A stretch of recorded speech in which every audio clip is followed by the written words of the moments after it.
Yep, I'm going earlier. Okay, I think we'll make a start. I'm Jenny McGinniskin. I've been working up at the Incident Control Centre for this grass flat fire, and I'll be hosting our community meeting today.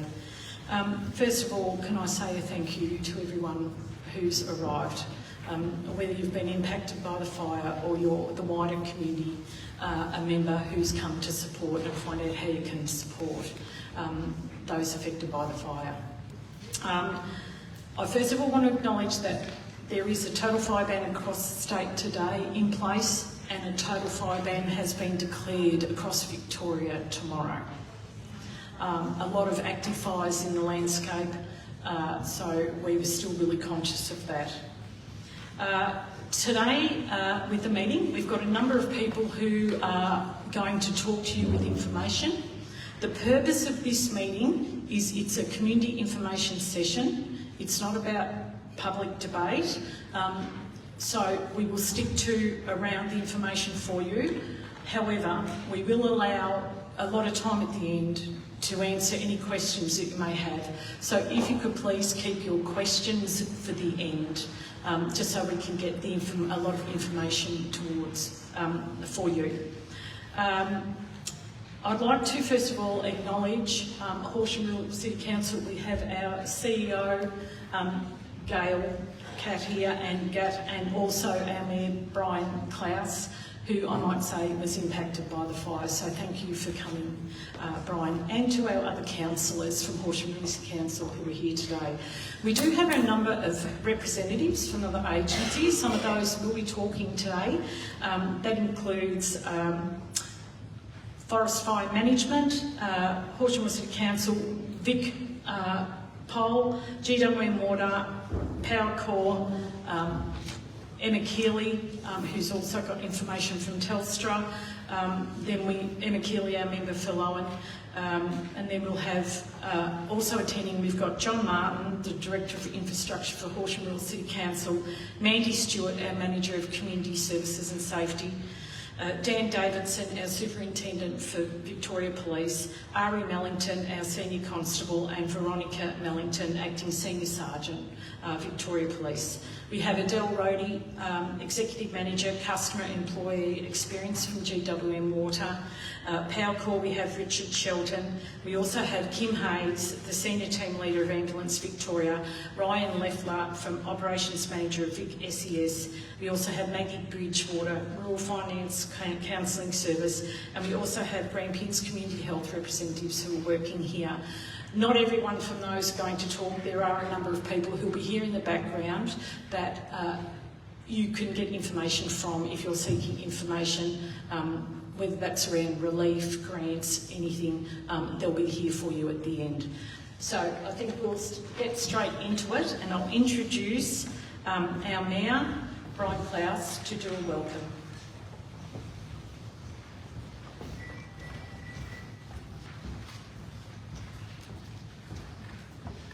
Thanks everyone for coming here today. I really wish it was under much better circumstances. We're doing our best to work through everything at the moment. We've got a lot of work to do. I realise that all you guys have been severely affected, and I'd just like you to really work with us over the next few days, and while we can actually get help for all of you to have happen. It's been a very emotional time for probably each and every one of you. To go through what you went through yesterday. So I'd really, and if anyone is after help, especially around mental health, is just to sing out. There is help available, and talk to the relevant people. All right, thank you. I won't carry on for a long time.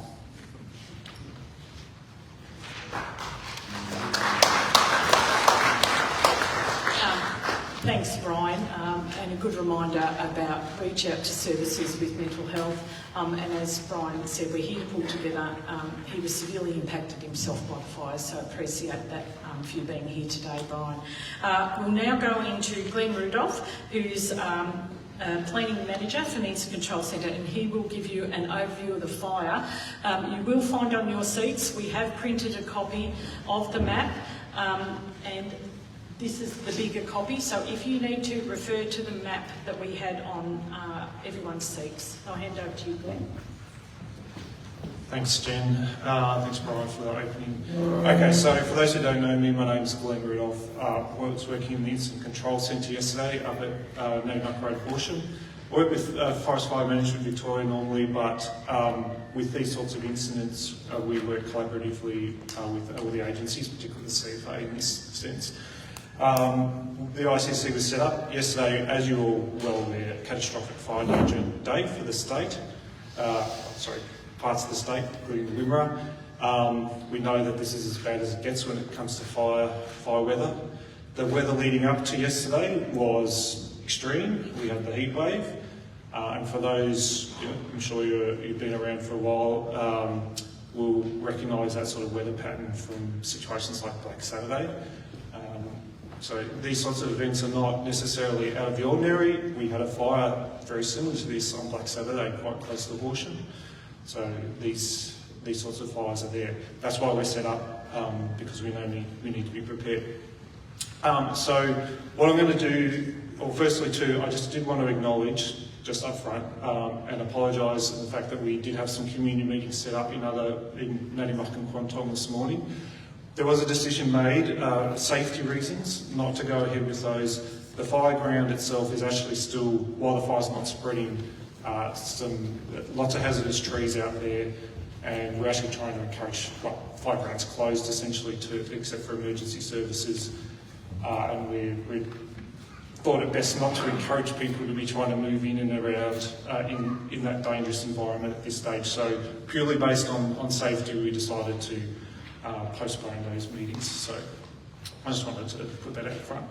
Okay, so what I'm going to go through here is just quite factually work through how this fire started and how it progressed during the day and some of the incidents. And I know some of this is still pretty raw for people, and I'm not trying to make things look simple, but I just wanted to try to be quite factual. I should put out there too that I live at Quantong, and it was quite touch and go there at times. It was a pretty intense day, so I understand what people are feeling.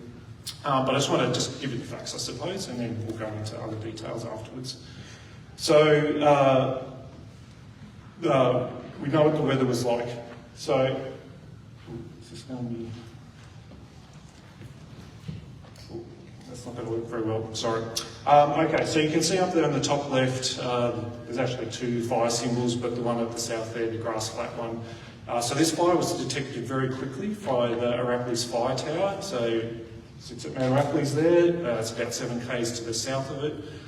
So detected very quickly, called into 000. Now this fire started and spread incredibly quickly. So within 30 minutes, it was hitting the 3-chain road, which is halfway between the fire start and Natimuck. So, I know people probably watching this move, we were trying to keep up with the mapping of this as best as we could, based on references we're getting from people on the ground for the most part. Aircraft couldn't fly, so that's the first thing just to note. It was too windy. There is a limitation on the way that our aircraft used, they could not take off and be used. And really that was the case right through to about even 6 o'clock that evening. We did not have aircraft available to us. One of those challenges with firefighting is on the very worst days, often some of those really key things that we have we can't use. So we rely heavily on the people on the ground, CFA crews and others to call in information. So within half an hour it did hit that 3-chain road. Now we have pretty sophisticated modelling these days of fire spread. We were modelling this fire. We knew it was going to hit Natimuck. And at this point, in fact, models were starting to predict that this fire had potential to get to Horsham later in the afternoon. So there was quite a lot of thinking going on there. Now, That fire that's spreading at about 10 k's an hour. That's very fast for a fire. The ability for us to do things like evacuations of those sorts of things is almost impossible. So it is the warning system that is relied on in this case to let people know what's happening. So emergency warnings were being issued at this point. Sorry, my computer's going to keep going to sleep.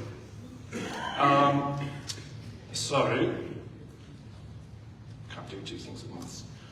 Okay, so at this point it was very clear that we were into asset protection mode. This is another thing that's worth mentioning. Under those sorts of conditions, catastrophic fire conditions, the ability to actually put out fires like that is, I'm not going to say completely impossible, but it's extremely, extremely challenged. So the ability to actually have fire trucks get in and put this fire out was pretty low at this point in time. So it was really about asset protection at this point. And then really, fire started at about 12:40, and then by 2 o'clock, the fire was impacting on Nanimuc, earlier than that actually. So within an hour, essentially, the fire was impacting Nanimuc. Now, I'm not going to go into those impacts. That's where the fire was going. And at this point, lots of great work in the town there. I know I'm not going to go into the detail on that, but the ability to get resources there in that period of time, I guess, limited what could be done. So the fire spread past Nanimuc with that northwesterly wind, and these predictions were really starting to shore up that this fire, with the westerly wind change that was predicted, was going to burn through to Haven and to the west side of Horsham.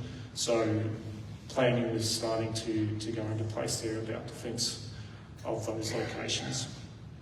So resources getting called in from outside the district. We had pumpers being called up from FRV to help do defences around assets ahead of that fire front, plus lots of other things going on. So the westerly wind change hit. That started pushing the fire to the east, and you can see there how the fire sort of fans out, and that's the influence of that wind change. Now, I guess on our side at this point, the wind change was strong and gusty, but it brought slightly cooler conditions, and the RH started going up. That's a relative humidity. As that wind change happened, the fire front actually broke up, so it ran into sort of paddocks that had different field types in it, different crops, those sorts of things. And you can see there that there's kind of these fingers or tongues that are coming out from the fire to the east. So we really had two major tongues that came across and actually went across the Wimmera River. The one to the south went into Quantong, and you can see there it burned through the area there, across Aspen Road, Hutchinson's Road, and then hit the highway as the wind change pushed it through. And then there was a tongue further to the north that came across north of the Quantong Bridge, and pushed a finger across into Vectus there. So there was lots of work being done at that point. Now, this is where, as the wind change came through, actually conditions abated a bit. Now, it was not great weather by any means, but it allowed the tankers and the crews on the ground to actually start having an influence on the fire spread. And as you can see, those two tongues were able to be contained sort of late afternoon. And that threat, that predicted threat to Horsham and Haven and those areas abated. And, I can only say that is purely due to the amazing work that the crews were doing on the ground at that point. Aircraft was still grounded, and we did manage to get an air observer platform in that came up from the south, so we started to get some intel. But you've got to imagine at this point in time too, all the information we're getting is just from people on the ground. So there was a tongue further to the north that came around across the top of Natty Lake that also got into the river there but didn't get across at O'Breeze crossing there. So really by the end of, by 6 or 7 o'clock that night, the fire spread had largely abated. Now, having said that, there was still lots of activity. There's flanking fire coming off those tongues, serious amount of work done into the evening to contain that fire spread. But really, that fire hasn't spread terribly much since late yesterday afternoon. Lots of work done overnight, into the evening and overnight, consolidating those lines, so greater lines put in around a lot of the edges where it's required. It's not everywhere. Fire's still burning a little bit along the river, but not in a very intense way, so crews have been getting in there and making sure that that's not moving today. So really the work here at this point now is what we call consolidation, so making sure the edges of those fires safe, blacking out's done, getting in and putting out all the stumps and burning trees. Hazardous tree work's a really key thing that we have to do. One of the things people think is fires are really dangerous, it certainly is, but actually we have more fatalities out of firefighting from trees falling on vehicles and individuals afterwards. So hazardous trees is a major aspect of what we do. That's a big focus at the moment, getting those roads open and safe for access back into these areas. So really that's where we're at in terms of, let's say, the firefight itself. The area is still closed, so emergency services only, and we'll probably talk about traffic management, or the police will do that. And yeah, really we're just focusing now on getting everything safe and reopening. We'll finish off by just saying there is an investigation going on into the cause of the fire. Not suspicious, but we need to do a full, proper investigation to determine the cause of this before we talk about what actually started it. So I'll leave it there, but that's occurring today. So we'll know more in the next few days about that. And I'll leave it there. Obviously, there's lots of devil in the detail of this stuff, very much more than happy to talk about any aspect of it all afterwards or individually. So I'll leave it there. Thanks, Jim.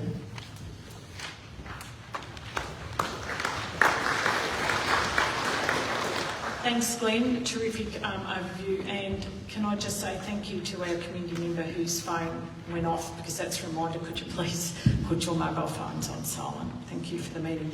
I'm now going to introduce Terry Fradd, is our CFA District 17. So the Wimmera, this part is what we call District 17.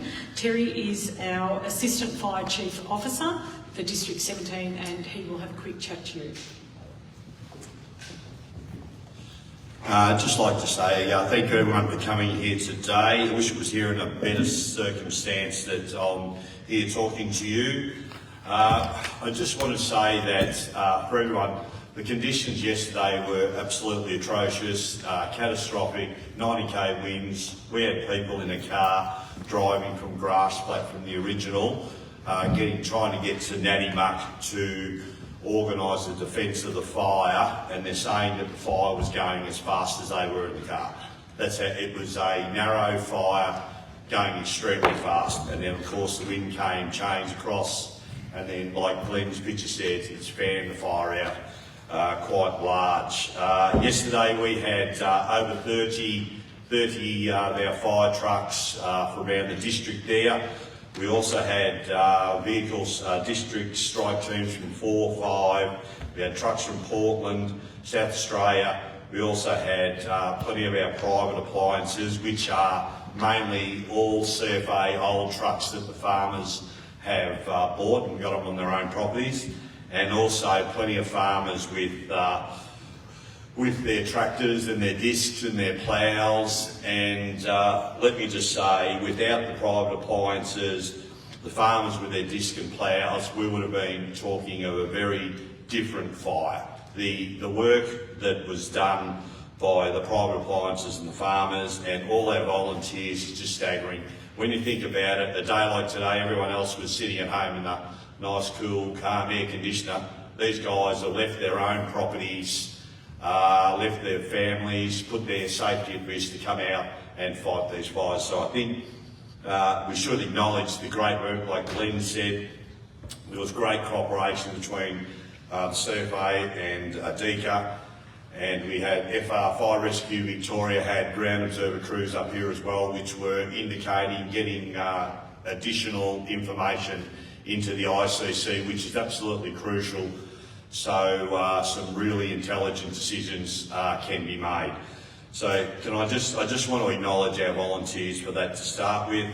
Currently, we've still got ground observer crews going around doing asset assessments of losses. I can't go into what losses we have had at this stage. That hasn't been completed at this stage. We've got fire investigators are currently out on the fire ground at this stage. Like Glenn said, the spread of the fire has now stopped, but we've got lots of trees down on roads, we've got power lines down, we've also got plenty of burning stumps and lots of fire. There's going to take a lot of blacking out, which will probably take, we've had ground crews out there again today, it'll probably take at least another week before everything's hopefully back to normal, and then it's just going to be a case of supporting all the people who have had losses.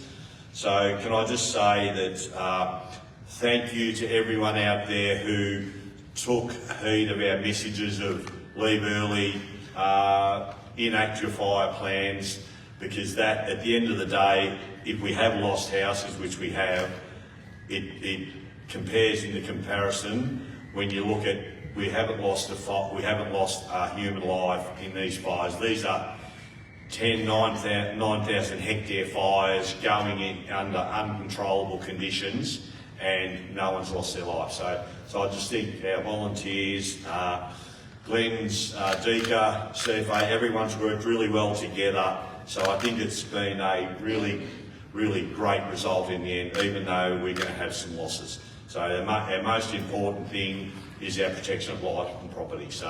And protection of life is our first priority. So no worries. Thank you very much. Thanks, Terry. And moving along, we've now got Mandy Stewart, who's Manager Community Services and Safety with Horsham City Council. Thanks, Mandy.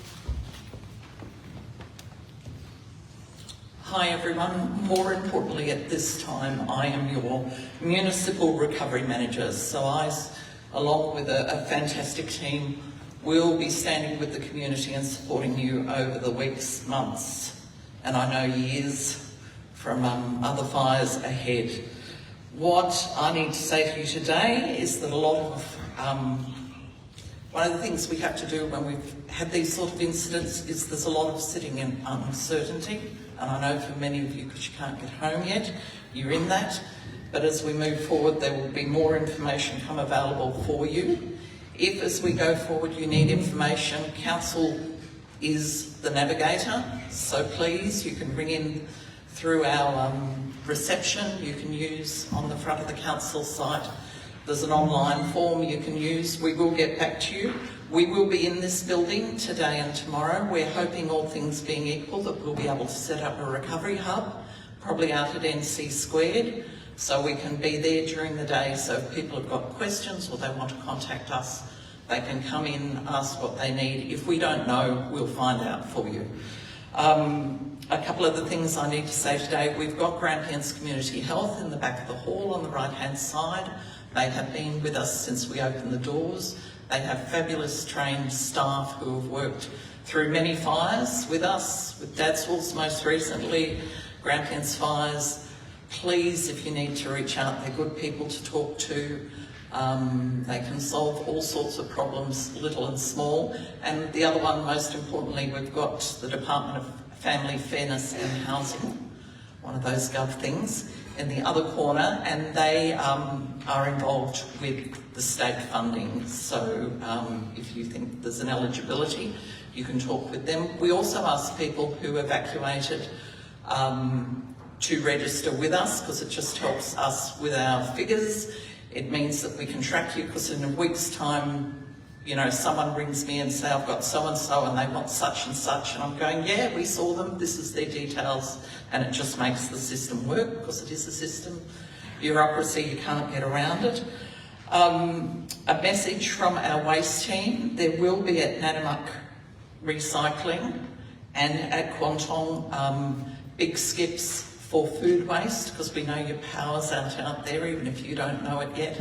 So there'll be fridges and freezers that you need to think that you're going to have to dump the food, unfortunately. Please don't be putting any building waste in there, because there's always a risk of asbestos, and we need to deal with that separately. And as we move along, we'll be telling you where you can and what we can do with building waste, but I can't tell you today. I'm giving that message on behalf of another department. Just a message also that we are not taking physical donations. So I know there's been stuff online about people who are just wanting to help and to give, but it creates a whole new piece of work that we don't have the staff or the structure around. Council does use giveit.org, which is an organisation where somebody can give a fridge and somebody else can say, hey, I need a new fridge. So that's an online thing. There may be another organisation that pops up to take local donations. It won't be council, and we're certainly not inviting any donations to come here, because we can end up having to divert staff rather than working with you to a warehouse that we then have to hire to sort through other people's stuff. So it's unfortunately just how it is, because it does tend to roll on. That's probably all I need to say for now. If you've got questions, our team are over here doing registrations. GCH are up the back. There'll be other people around. Please come back to us if it's in a day's time, a week. Contact us through council. So my name's Mandy Stewart, and I'm sure the girls on reception will get you to me or one of our team to answer your questions and support you with the information you need. Thank you. Thanks, Mandy. I'll now ask Dan Davidson, as Superintendent for Victoria Police, to address you.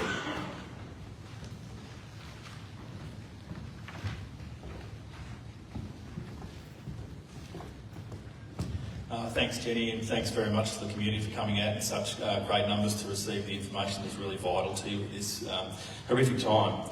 As I've been introduced, Dan Davison is my name. I'm the relatively new superintendent to this division, which is known within Victoria Police as WD4. It goes from the Arrowhead area to the South Australian border. So I'm privileged to be here, and I'm really sorry that this is the way we've got to meet for the first time in a community setting. Thanks to the speakers prior, and I just want to touch on Glenn and Terry's points that right now we've got an active fire still burning in the environment, and from a Victoria Police point of view, everyone's safety is our absolute priority, and that protecting of life and property is absolutely what we stand for. I'm here today supported by Ari and Veronica Mellington. So Ari is the officer in charge of the Dandenong Police Station, and he'll be here to answer any questions as well once we've all provided our spiel to you. The Victoria Police role, just to be really clear about what we do in a fire emergency, is very much around that protection of life. We support the incident controller, who's absolutely in charge of tackling the fire and the situation at hand, and through that our main role is, and particularly you'll see now, is that traffic management focus. So we have traffic management points in place, and we have mobile units that are also in place, driving around the Dandenong area in particular, and checking cars coming in and out and making sure that people are staying safe, because, as I say, we still have trees on fire, we have issues with the roadway, and all these things need to be made safe and assessed before we can allow people to go back in to those areas. That's pretty much our role. From yesterday's perspective, we had an incident police operations centre up and running in Horsham in support of the incident controller, and that's still running into the coming days and as we speak. We're supported up here at the moment by the public order response team that have come out of Melbourne, and you'll see their vehicles around performing these traffic management duties. That's pretty much it from my summary, to be honest, Jenny. We just want you to make sure that you're staying safe, you're keeping each other safe and looking after each other. And by doing that, I don't know if someone else is going to talk about the current state of disaster that's being called, but in that, obviously, police have a role, pardon me, to make sure, as I say, that you stay safe. And that state of disaster is really being called out to make sure that everyone is safe. The message really is, in line with that, is if you can leave, then you must leave. So please take heed of all the warnings. The public information will continue to flow, and we're here to certainly assist you. The other point that I'll make is that the point around pardon me, seeking out any mental health support is really important because it often goes unsaid. Please don't do it alone. Look after yourselves and look after each other. Thank you.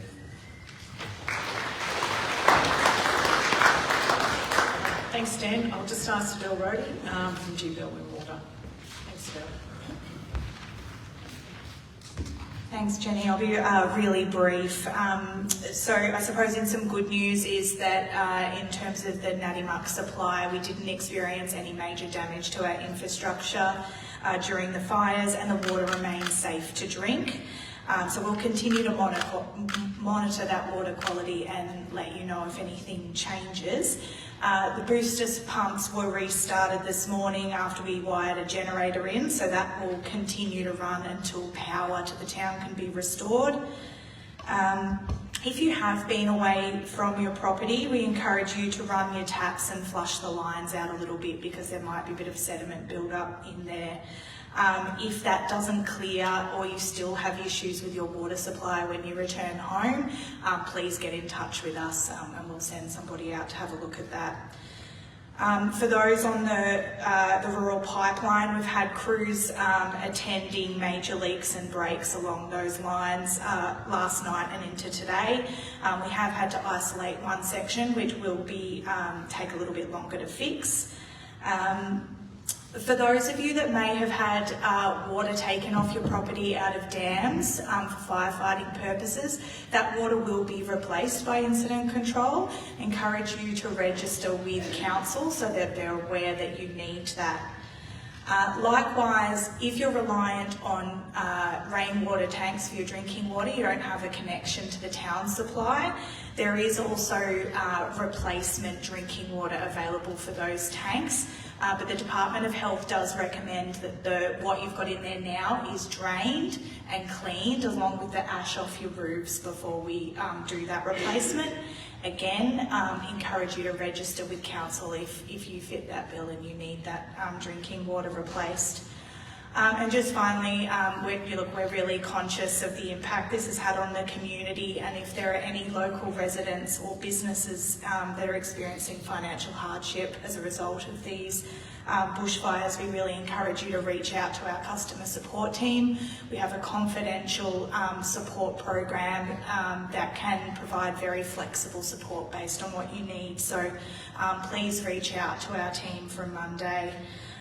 But between now and then, as I said, our 1-800 number is always available, so please do call that if you do experience any issues with your water supply, and I'll stick around after the meeting in case there's any questions. Thanks. Thanks, Adele, and I will introduce Richard Shelton from Mayoral. Thanks, Richard.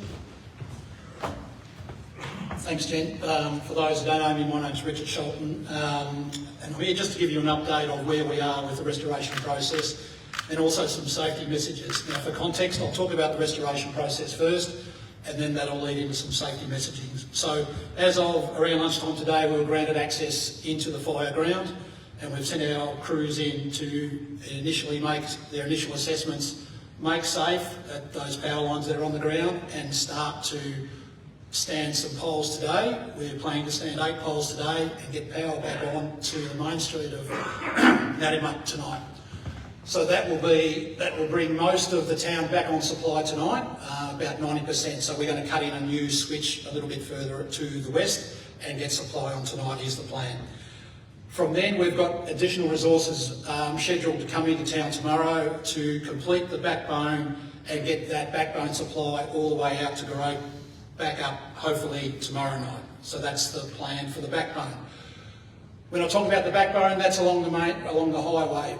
When then we have to then go into those areas that are spurs off that backbone that are isolated in that fire area at the moment, and then work on those progressively through the next couple of days. But we would anticipate that we will just continue to restore those, all those lines in the next couple of days is the plan.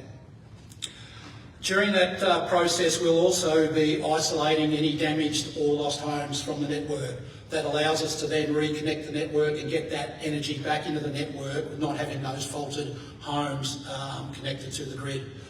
What that will mean then is if you have a damaged home or a lost home, you will need to get an electrician to come and inspect the home and make that safe before we will reconnect you to the grid safely. So your electrician will know exactly what the process is, and for that process, Powercore will be waiving all reconnection fees for that process as we would normally charge. So we won't be charging those for reconnected for damaged homes in this installation for this fire. Just some safety messages now. Please stay away from fallen power lines. At the moment, they are de-energised because we haven't energised anything. But from later tonight, you won't know if it's energised or not. So please stay away from fallen power lines. If you have concerns, you can ring our faults line on 132412, and I'll pass that number on to the team to hand out later. You can then register that line, or we can tell you whether we've already identified that line and we know about it, or if we don't, well then we'll register it and then we'll follow up with that. Just some safety messages. When you go back home, your solar system still may be energised, so make sure that you don't touch it unless you can turn it off or get your electrician to turn it off. If you're using a generator, please don't plug it into your home. Use it as a standby generator on its own and plug the appliances directly into the generator. Otherwise, the generator could generate energy back into the network and cause issues and safety issues for our teams. I'll be hanging around at the end of the meeting too to take any other specific questions.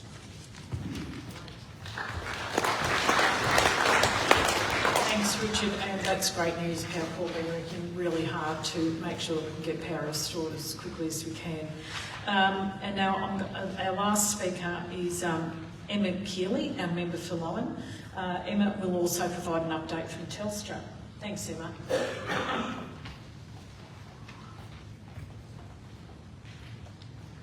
Thank you so much, Jen. Thank you to everybody in the room who's turned out today and everybody who's been working tirelessly since this fire event started. It's actually a bit overwhelming, Jen, to hear everything that's been going on in the past 24 hours and how it's impacted on our community. There's people in this room who've lost their homes. There's people in this room who've lost their neighbour's home. They might not know what is still standing. And for those of you who are from the Natamark community, your community will look and feel different when you return home. It will be a lot to deal with. There are so many people in this room who are here to support you during this time. It's not something where we just pop up yesterday or today and that's it, we walk out. This is something that you have got the entire community standing by your side, not just today, not just tomorrow, but for weeks, months and years into the future. And Natamark might look differently, but the heart is still there. And we are doing all that we can, right throughout this room, as you can hear from everybody, to help you through this. I just wanted to do one big acknowledgement, and that is that, unfortunately, in the previous couple of years, we've had bushfires in our region. While that is devastating, it does mean that it's like a well-oiled machine when it comes to the fire response. When you walked into the Emergency Relief Centre yesterday, led by Mandy Stewart and the council, everybody was there, switched on, ready to support anybody who came in. Grampians Community Health were there were other organisations already there, they were switched on, they were ready to go. And I just want to commend them for that, for making people feel like they were safe. We have to mention the CFA, Forest Fire Management Victoria, the private appliances, and as you said, Terry, all of the farmers who are out there putting in fire lines. This was a team effort and it was local people on the ground who fought that fire. We didn't have the air support coming in, they couldn't get up. It was all locals. It's locals in the Incident Control Centre, and so many people who were out there knew that their property was also under threat. I know there are people who were on the back of fire trucks yesterday who lost their home. Thank you so much for putting your community before your own needs. It's incredible.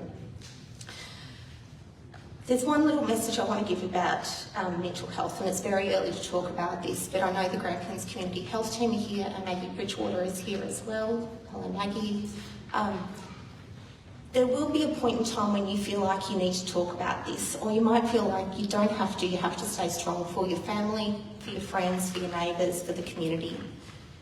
But talk to somebody. It may not be one of the professionals in the room, it might be a mate, it might be someone who you just know you can open up to, but please talk about it.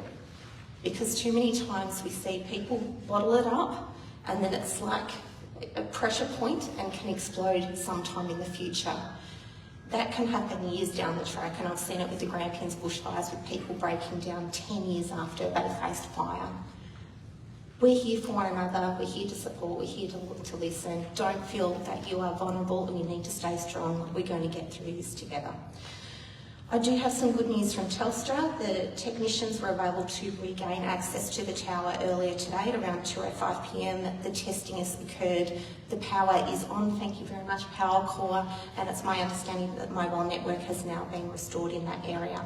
Telstra have also invoked their disaster support packages for their customers in the NADI region, which offer 100 gigabytes of extra mobile data for monthly mobile plans and 70 gigabytes of extra data for our prepaid customers. They also have a dedicated disaster assistance team available.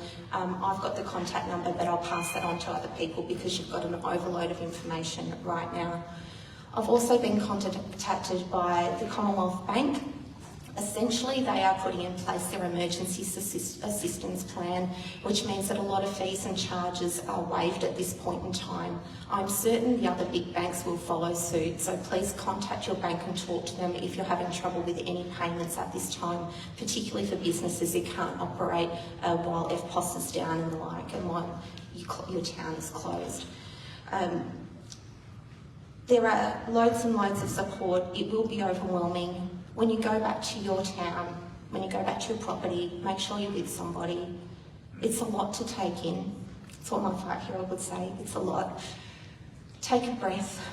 We're with you, we care for you, and make sure you support one another. The community is right behind you. Thank you.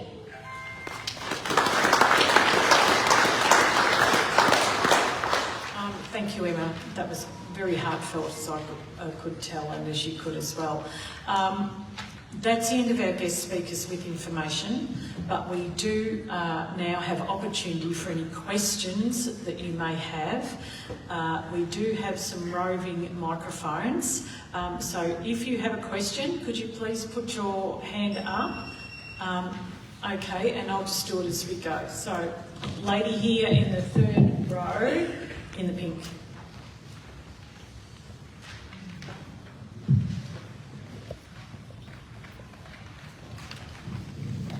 Hi, I'm Nancy Magma, and is that right? I skipped that anyway. Thanks for all the information, Jenny, that's really good. We are all aware that there's trees down, there's spot fires, and we don't want to be driving back out to Maddie and having a tree fall on us. But could somebody give us some sort of idea as to when Maddie residents will be able to go back to our homes and get some stuff? Because this is what I left home yesterday morning.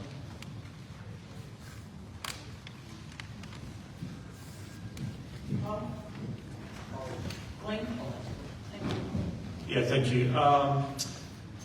Totally appreciate the situation. We are working very hard today on doing that hazardous tree assessment stuff, prioritising any marking that Quantum area. It's always really hard to try to quantify exactly how long that's going to take. My thinking is, we were talking about it before I came up here, probably tomorrow at the earliest. But, yeah, got to be a little bit careful about it. Sometimes it gets done a lot quicker, but we'll say tomorrow. But we need to be really clear, listen to the messages. It may take longer than that too. And how will we find that out? Well, we will definitely there'll be communication through social media, those sorts of things, but I think we can at least take contacts after this as well. Jen, have you got a feel for how we... Yes, I'm with the public information section. We'd probably send that out in message. So now that mobile phone coverage is restored, is that was correct? we will put something out on through social media. I know a lot of people don't have social media. Yeah, but we will use every avenue we can to get that message out, probably with support from the council, through text message, whatever we can. Okay, every method that we can. We'll get it out to radio, you know, whatever we can. I'll say too quickly, this will be aligned to like how traffic management is organised as well. It will definitely be a staged approach, so it won't be just a whole as everyone slip back in, residents only to start with, and a very, you know, controlled way of letting people back in, so that messaging will be tied in with traffic management as well. Thanks. Sorry, we had that gentleman down there first. He was just been waiting. I'm curious about the status of the NBN and the dedicated wireless. Is it on or off, and do we know when back on if it is off? So that was NBN and the wireless life, yeah. I'm not sure. No, we'll have to take that one on notice. I think it might be a bit tied in with the power supply, but we'll definitely take that one on notice. Yeah, thank you. Sorry. This gentleman here in the front row, thanks. Thank you. Just in regard to farmers that have got livestock and stuff out of Cromdon, are they allowed to go back and start looking after them, or what's the go? If you need access to, say, feed and look after stock, please contact the ICC, and I think we can organise for escorts to be able to allow that to happen. Yeah, but call in and we'll work with the police and the teams to make sure that it's safe wherever you're going. Yeah. If anyone's in that situation, please come and see us afterwards, and we'll tie up into how we can make that happen. Yep, gentleman down here, the next row, just there.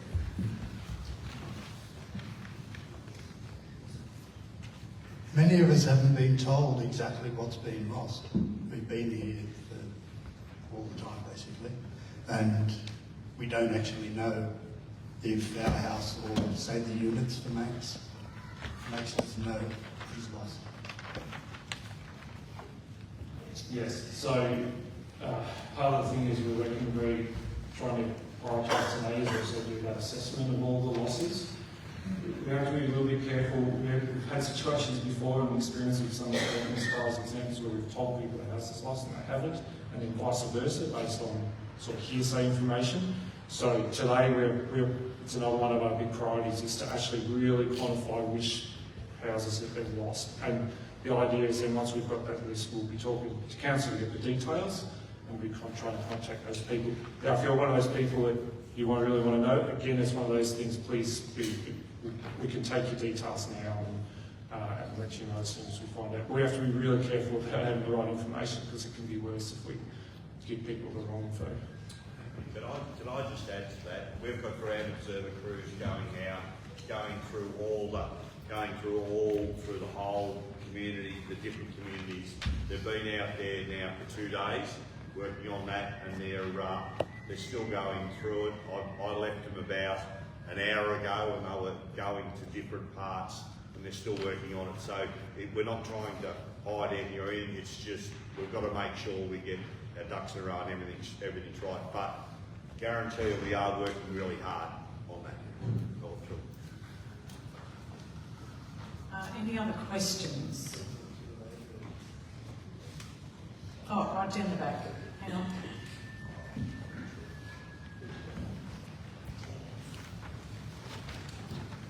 Steve Noel, I'm with the LPO. First up, I want a big thank you to all the CFA members that saved the Manamuck Museum. That was a huge effort. And I want to thank you.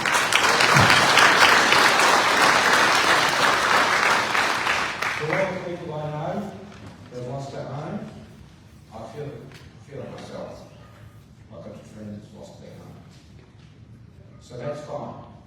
But we've had a nice history lesson about what's happened in the last 24 hours. But on behalf of all the business owners in Manamuck, the shops, the park. What we wanted is some positivity going forward so we can return some normality to the community.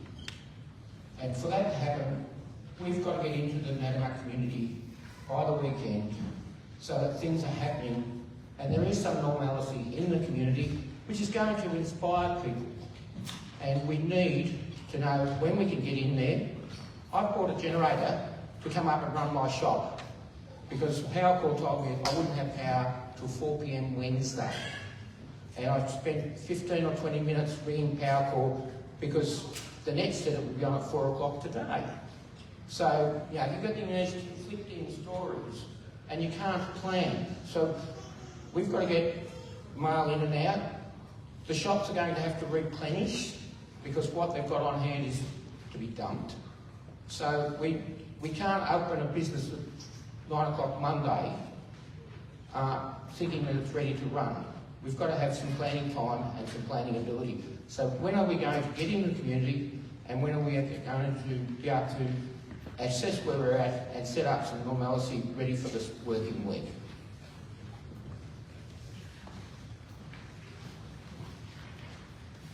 Thank you. I'll answer it a bit similar to the question about having our own people access back into it. Generally, is about making it a safe environment for that to happen. Totally understand your situation, and we're trying to do that ASAP. I'd just like to say these are very dynamic situations. It can be very difficult to give a precise deadline on when something's going to happen. And all I can say is, as Terry said, that we're working extremely hard to make it as quickly as possible. But we cannot. Our job is also to make it safe, and that's our priority actually. So we'll let you know as soon as we've got that certainty. Thank you. Can I just add as well there? It's been an absolute tragedy what's happened. We don't want to make another absolute tragedy if someone dies from a tree hitting them. So, and I understand totally where you come from. All the hard work that's been done, and there's been no fatalities. We want to keep it that way. So I know it's really hard for all the businesses, but that's our aim goal, is to get everyone back safe and make it safe for everyone to work in there again. So then you can look forward to a really good future without any really terrible circumstances. Okay, any more questions? I thought I saw, yes. Yeah, you're right.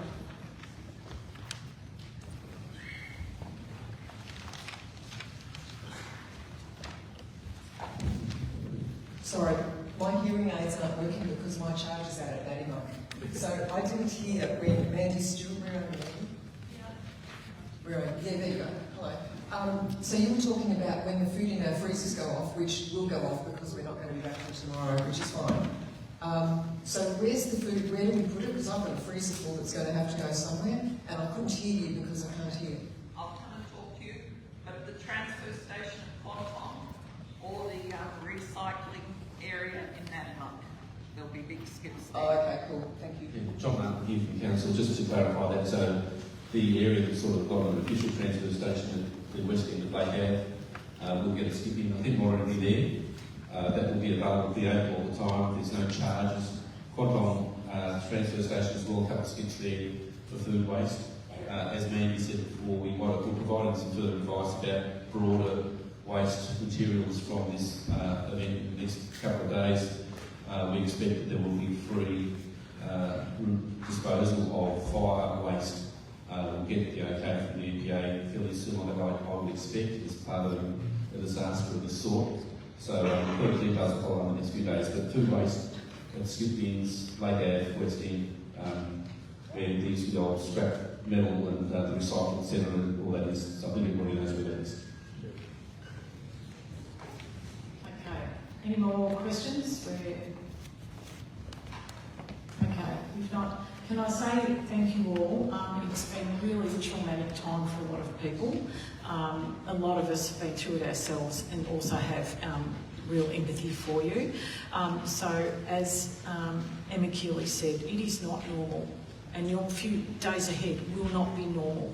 because of what's happened to you. So please, again, can I emphasise, reach out for support, whether that's other people in your family, your neighbours, just, you know, going down in coming days, calling to the Natty Muck pub and, you know, just whatever you need to do. But look after each other, and can I say thank you for listening. Now, all of us will be here, those who have spoken will be here, so if you need to individually have a chat, please feel free to do it. You're not alone, we're here to help you. Thank you.